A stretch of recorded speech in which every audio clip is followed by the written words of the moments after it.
everyone, it's Holly and I wanted to start doing some non-Disney vlog content, and so I'm going to be talking about my top 5 Disney movie songs. Now I am also going to be doing a top 5 Disney parks songs, which should be out next month I think, but for this one we're going to start with the top 5 movie songs. Now it is definitely hard to limit yourself, and why did I pick the number 5?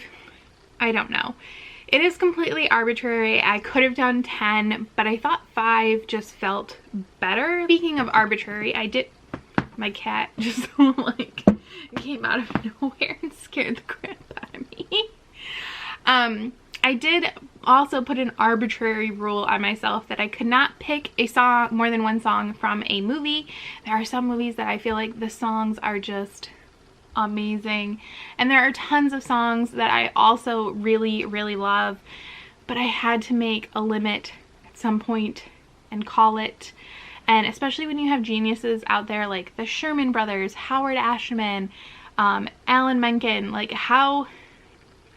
there is no dearth of quality music, and these 5 are in no particular order at all. So the first one I want to talk about is The Circle of Life. So this is of course from The Lion King. It is the intro song, and the lyrics are by Tim Rice and the music is by Elton John, and they are both skilled artists at what they do for sure.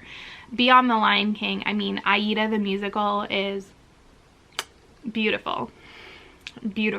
But this one is like, how do you not do The Circle of Life? It is so iconic.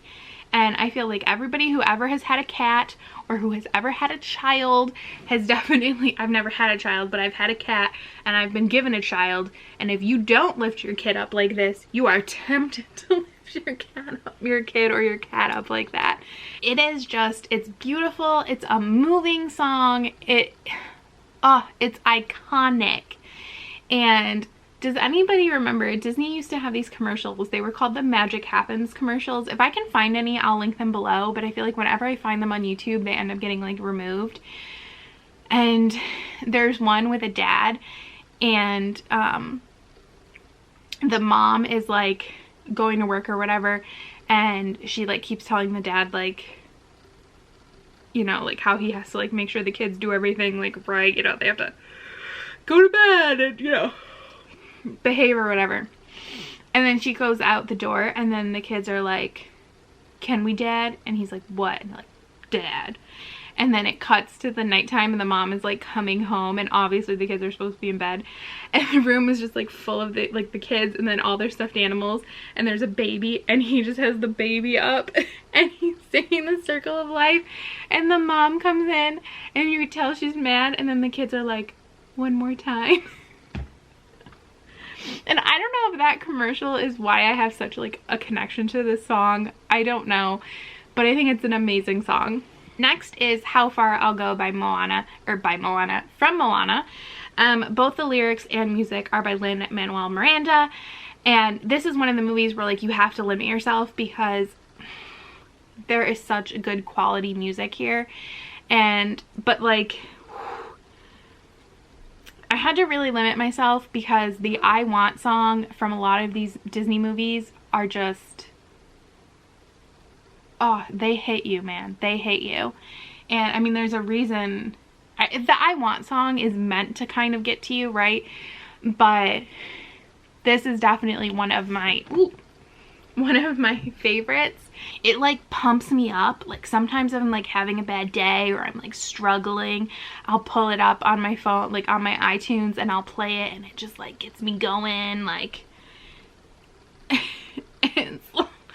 I don't know. So it is definitely a motivating song for me.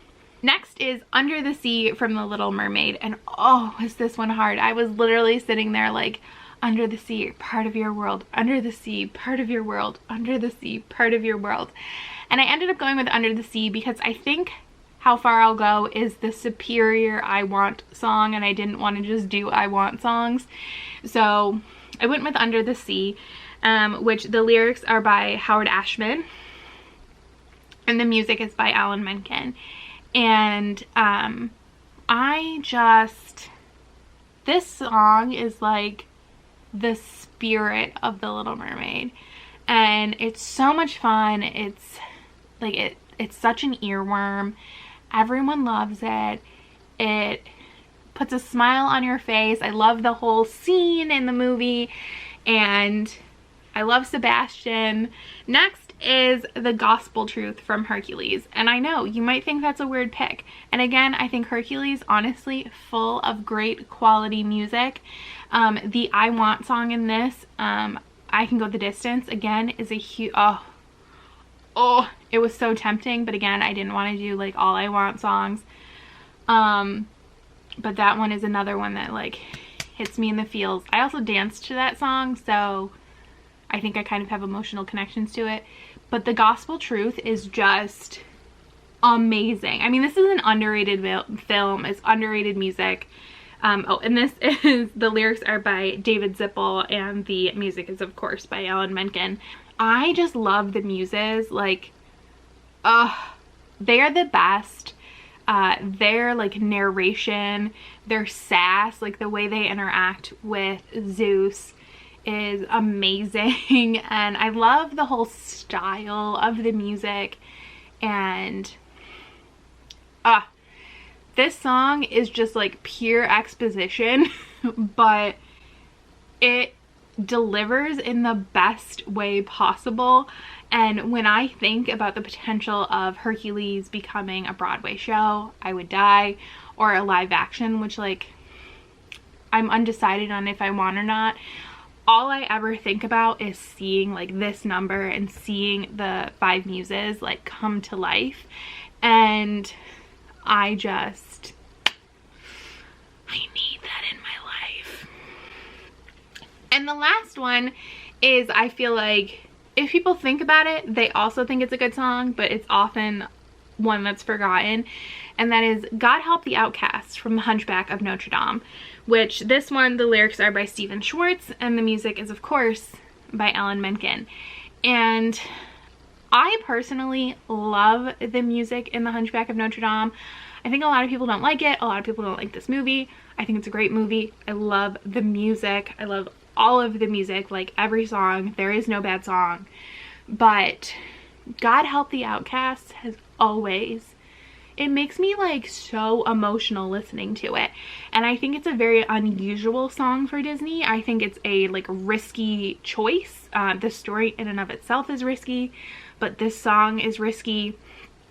And I just love the whole message of it.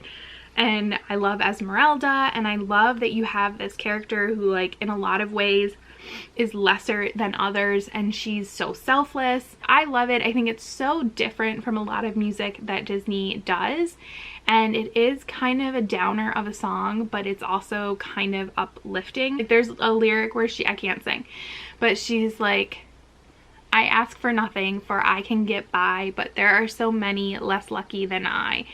And like whenever I hear that, it just like hits me, and it makes me like think about life, and it makes me think about people around me, and it puts my life into perspective. This song has a huge impact. This went places I wasn't expecting. But those are my top 5 Disney songs. Of course, like I said, there are so many great songs. I'm so sad that some things didn't make it on here. The Princess and the Frog, so many songs from that movie like wanted to be on this list so bad, and just kept like going on and off and on and off. It was great. And like I said, I will be doing a top 5 parks song video soon, so come back and check that out. And vlogs should be going up every Saturday from my November 2020 trip. Thank you so much for watching. Bye.